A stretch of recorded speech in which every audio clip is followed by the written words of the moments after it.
মামা আজকে খাবার কি বানাচ্ছ?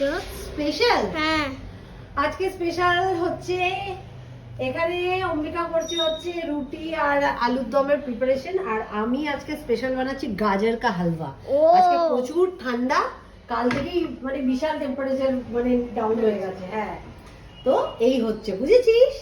চল। বৌদি, হ্যাঁ, এখন কি গাজরের হালুয়া হয়নি? এই যে প্রিপারেশন চলছে তো, এটা কখন বানাবে? আমি গিয়ে যাব। ঠিক আছে, তোমাকে আজকে দিয়ে দেবো। ঠিক ঠিক আছে, আছে। চলো। বৌদি, হ্যাঁ, হয়ে গেছে কি? এই যে দেখো, এই যে ফাইনাল। ঠিক আছে। কেমন হয়েছে দেখে? দেখে তো মনে হচ্ছে ভালো হয়েছে। তো গাইজ, দেখতে পেলে যে আমার গাজরের হালুয়া নিয়ে আমার মেয়ে কত এক্সাইটেড, আর অম্বিকা আরও বেশি এক্সাইটেড। তো যাই হোক, হয়ে গেছে। এবার ওকে দিয়ে টেস্ট করিয়ে দেখবো, অনেস্ট রিভিউ দেবে। ওই ভিডিওর ইয়েতে বলবে যে না ভালো হয়েছে, সেটা না, যেটা হয়েছে সেটা বলবে। ঠিক আছে, চলো।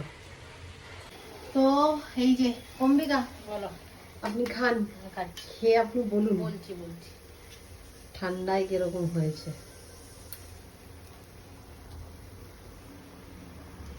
গরম গরম অতটা বুঝতে পারবে না, একটু দারুণ হয়েছে। দারুণ। ওহো, তাহলে দাদা খেয়ে কি বলবে? 5-এ 5 দেবে না 10-এ 10 দেবে? ঠিক আছে বৌদি, দারুণ হয়েছিল। Thank you. এই যে এবার কৌশিক খাচ্ছে, আর দেখি কি বলে। গরম গরম রয়েছে, বলো। ভালো। ভালো মানে ব্যাস, তোমার কাছে ভালো ইয়েটা বলো, মানে ঠিকঠাক টেস্ট হয়েছে তো?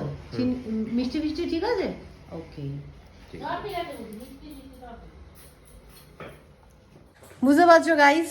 তো দোকানে অত ফুড কালার, এই মানে ফুড কালারই দেয়, আর আমি একদম দেখো এখানে কালার দিলে তো দেওয়া যায়, কিন্তু আমি অ্যাভয়েড করি ওই সব মানে কেমিক্যালাইজ ব্যাপারগুলো। তো এই যে আমার লুকস ফাইনাল ব্যাক ক্যামেরা দিয়ে দেখাচ্ছি।